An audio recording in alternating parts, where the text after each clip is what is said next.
नमस्कार, मी डॉक्टर मयुरेश। अशा व्हिडिओमध्ये आपण बोलणार आहोत शांत झोप येण्यासाठी अशा कोणत्या गोष्टी आपण नियमितपणे फॉलो करू शकतो जेणेकरून आपल्याला खूप सुंदर शांत झोप लागेल।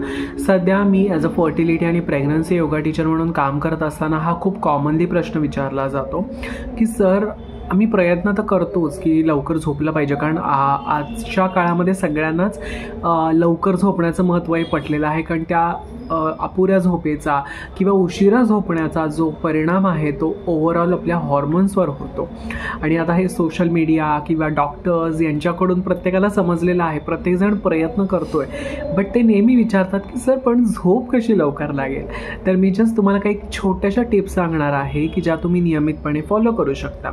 त्यातली पहिली टिप आहे ती म्हणजे जर तुम्ही 10 वाजता झोपायला जाताय तर तुम्हाला 9 वाजताच तुमचा डिजिटल स्क्रीन म्हणजे मोबाईल असेल, टेलिव्हिजन असेल, टॅबलेट असेल किंवा अजून कुठल्या गोष्टींमधून व्हाईट लाईट बाहेर येत असेल अशा गोष्टींचं एक्सपोजर पूर्णपणे बंद करायचं आहे। तुम्हाला अलार्म सेट करायचा आहे, 9 वाजताच लावा। तुम्हाला कुणाला काही इम्पॉर्टंट मेसेज करायचं आहे, कारण आजकाल आता माझं स्वतःचंच खूप सारं काम आहे ते मोबाईलवर लॅपटॉपवर असतं, त्यामुळे आय कॅनॉट से की मोबाईल पूर्णपणे बाजूलाच ठेवा, पण एक काहीतरी रिमाइंडर ठेवा की मला या गोष्टी 9 वाजेपर्यंत पूर्ण करायच्या आहेत, जेणेकरून त्याच्यानंतरचा वेळ तुम्ही मी आता पुढच्या ज्या टिप्स सांगणार आहेत त्या इम्प्लिमेंट करण्यासाठी देऊ शकता। सेकंड टिप आहे ती म्हणजे तुम्हाला जेव्हा तुम्ही 9 वाजता पूर्णपणे तुमचा मोबाईल किंवा स्क्रीन टाईम बंद करता तेव्हा तुम्हाला रात्री झोपायच्या आधी रामस्तुती ऐकायची आहे।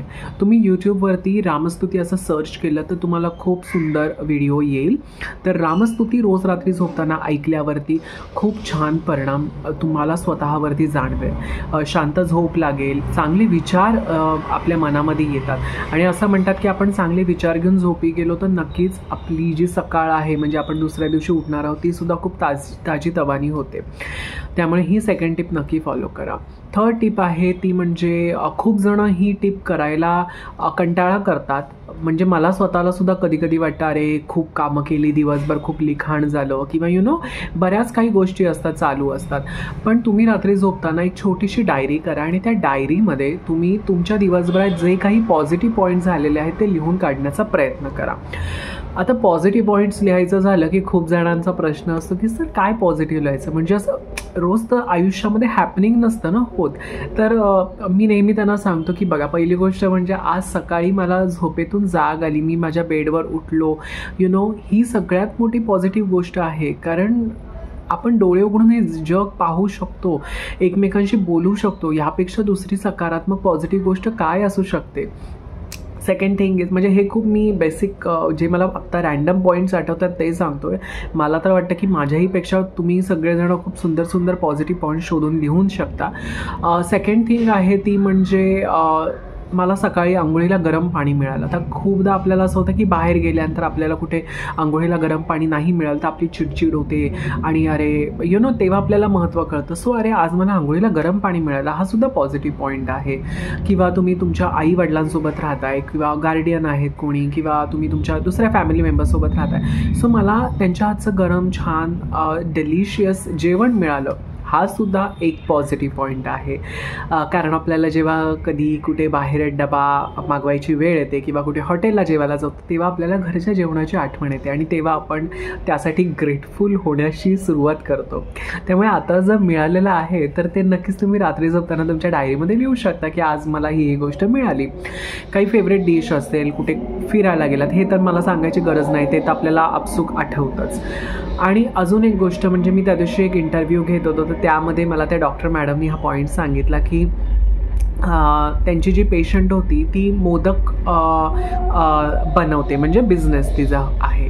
तर मग तिचा पण तोच प्रश्न होता की मग काय पॉझिटिव्ह पॉईंट लिहू शकते मी, माझं तर काम एवढं दिवसभर व्यस्त असतं आणि घरातली कामं तर मग त्या मॅडमनी त्यांना सांगितलं की बघा, जेव्हा तुम्ही मोदक बनवतो ते तुम्हाला नारळ लागतं, आपण नारळ फोडतो, तर माझा नारळ आज मोदक बनवण्यासाठी जो मी फोडला तो चांगला निघाला, ही सुद्धा खूप पॉझिटिव्ह गोष्ट आहे, कारण मोदक बनवायचा आणि त्याचा बिझनेस आहे म्हणजे असंख्य नारळ त्यांना लागत असणार.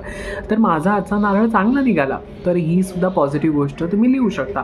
तर बघा, म्हणजे तुमचा बिझनेस, तुमचं काम, तुमची मुलं, तुमचं घर याबद्दल तुम्ही विचार करून नक्कीच खूप सुंदर सुंदर पॉझिटिव्ह पॉईंट्स तुमच्या डायरीमध्ये लिहू शकता.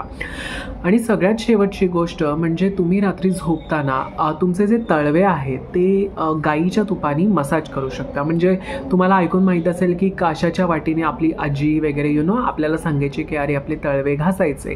त्याचा खरंच खूप चांगला फायदा होतो शांत झोप येण्यासाठी. खूप जणांना तर आमच्या योगा क्लासमध्ये किंवा कन्सल्टेशन कॉल्समध्ये सुद्धा मला मुली विचारतात की सर उष्णता खूप जाणवते, तर जेव्हा आपण आपले जे तळवे आहेत, पायाचे तळवे आपण गाईच्या तुपाने जेव्हा रब करतो, मसाज करतो, तेव्हा एक्सेसिव्ह हीटसुद्धा कमी होण्यासाठी मदत होते.